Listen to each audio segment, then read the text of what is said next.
Hi, my name's Thomas Finch, and I'm the 5-Minute Pharmacist. I'm here to answer your pharmacy questions in 5 minutes or less.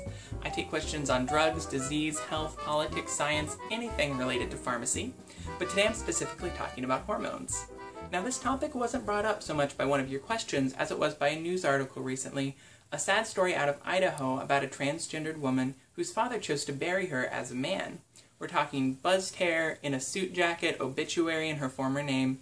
And it's a sad story from every angle, but what really caught my eye as a pharmacist was the cause of death. The patient died of a stroke. Now, a lot of people realize that transgender individuals are at higher risk of being victims of violent crimes. A lot of people have heard that transgender teens are more likely to attempt suicide. But I think what people really don't know is that transgender individuals are also at risk from the medications used in transition. Estrogen, when used by itself or when used with a progestin, as well as testosterone when used in excess, increase your risk of stroke. And so we have these medications that are the center of transition therapy that are putting these people at higher risk of serious complications. And the medical community has done a fantastic job of alienating transgender folks in general. And I'm really sorry for that, and I want to do my part as a healthcare provider to make that right. And I think one thing that I can do to start help making that right is to say, if you're a transgender individual who's going through transition therapy, or maybe if your partner is, I encourage you to have a conversation with your healthcare provider about adjunctive treatments like hormone-blocking agents that you can use with your therapy to lower your total hormone dose. Anastrozole is a medication that blocks the production of estrogen in the body. Finasteride is one medication that blocks the production of testosterone in the body. And although there is no pharmacology of transition, these things haven't really been thoroughly studied for transition. Nothing has been. Because it hasn't been thoroughly studied, I can't recommend it as a course of therapy, but I can recommend it as a conversation that you can have between yourself and your healthcare provider. How can we get these adjunctive agents in to lower your total hormone dose so that hopefully we can lower your risk of stroke and other complications from hormones. Sex hormones aren't the only hormones. There's lots of other kinds in the body. One kind that people are commonly lacking is thyroid hormone. Your thyroid is a gland that sits in your neck. It's below your Adam's apple, right here above my bow tie. And your thyroid produces hormones that help regulate your metabolism.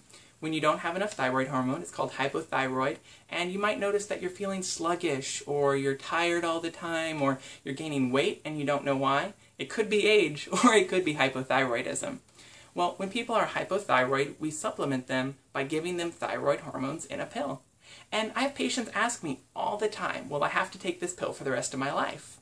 Well, the answer to that question is a little bit nuanced. It's not that the pill is addictive, it's not that it makes your thyroid disease worse, it's just that if you need thyroid pill today, you're probably still going to need thyroid pill tomorrow, you're probably going to need it in 10 years, you're probably always going to need it. There's no cure for hypothyroid. There's some chiropractors out there who have claimed that they can give you crushed up pig glands and cure your hypothyroid, but unfortunately that's false. We can give you crushed up pig glands to supplement your thyroid.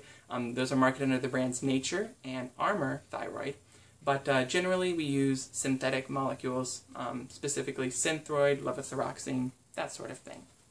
Alright, and so our last question today is our vegan question of the day. I was asked by someone on the internet, is there a vegan birth control pill? Well, to my knowledge, there is no birth control pill currently on the market that doesn't have some amount of lactose in it. Now, the hormones themselves are synthetic, but all the pills are going to have lactose. There was a wide rumor that there was one specific brand which did not have lactose. My understanding is that that is untrue. The inactive pills don't have lactose, but the active ones do. And you can't get birth control just from taking the inactive pills. However, if you do want completely vegan birth control, I can recommend one thing to you, and that would be polyurethane condoms. And I do recommend those over the latex condoms because although latex condoms are less likely to slip, you might not consider that vegan. You might want to go with the polyurethane instead. The efficacy does leave something to be desired. With perfect use, you're looking at greater than 95% effective, but with regular use, you're looking at somewhere more between 80 and 85% effective. So it's not perfect, but it would be vegan. Well, until next time, I am the 5-Minute Pharmacist. Our next show is going to be a special on pet meds. However, our schedule is determined by the questions you ask. So I encourage you to get down in the comments, leave your questions, leave your concerns, ask me what's on your mind about health, drugs, pharmacy, politics, science, whatever gets you curious, and we'll tackle them on the next show. Thanks so much. Till then, this is the 5-Minute Pharmacist signing off.